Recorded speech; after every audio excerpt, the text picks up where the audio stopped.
And now let us take a minute to look back at what happened leading up to the verdict and what the public should be on the lookout for. Our political correspondent Kim Do-yeon gets us up to speed. On December 3rd, 2024, at around 10:27 p.m., President Yoon declared martial law.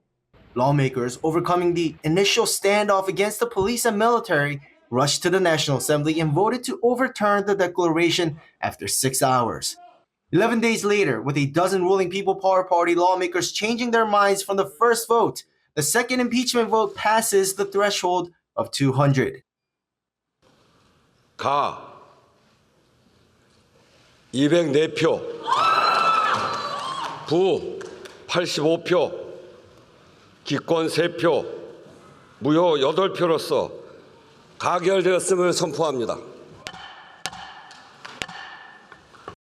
That kicked off the Constitutional Court case. April 4th marks 111 days since. The first hearing took place January 2025, 11 of them in total. The impeachment motion lists 5 reasons why President Yoon's action was unconstitutional. 1. The act of declaring martial law was not justified. 2. The details of how martial law will be operated. 3. The attempt to blockade the National Assembly, including detaining politicians. 4. The raid of the National Election Commission. And lastly, efforts to detain judges. On December 3rd, the Republic of Korea was neither in a state of war, armed conflict, nor facing a comparable national emergency. There was no reason for military involvement to maintain public peace and order through the use of armed forces. Meanwhile, President Yoon argues that declaring martial law is a president's constitutional authority in a national emergency. 언제 위기가 아닌 때가 있었냐고 하는 분도 있을 겁니다.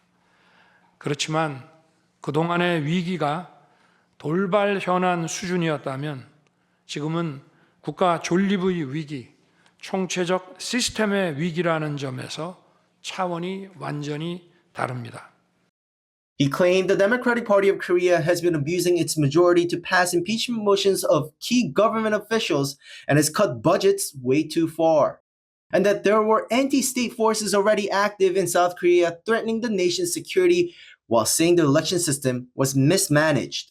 While whether the nation was under grave threat could be seen as subjective, there is one objective fact the Constitutional Court justices pay close attention to. Did Yoon order the detainment of politicians? The exact wording was to go inside the main hall and take out the lawmakers. Among many witnesses, second-in-command of National Intelligence Service Hong Jang-won took the spotlight when he testified that President Yoon indeed ordered him to detain key politicians and even had a specific list, presenting a note he took while taking the orders. He claimed that he did not go forward with the order. After hearing the plans to detain them at the Counterintelligence Command's detention facilities and interrogate them, how could I take those orders? His claims were challenged by other witnesses, including his former boss, NIS Chief Jo Tae-yong. President Yoon also said the order was to keep a close watch on politicians likely to go against the decrees of martial law.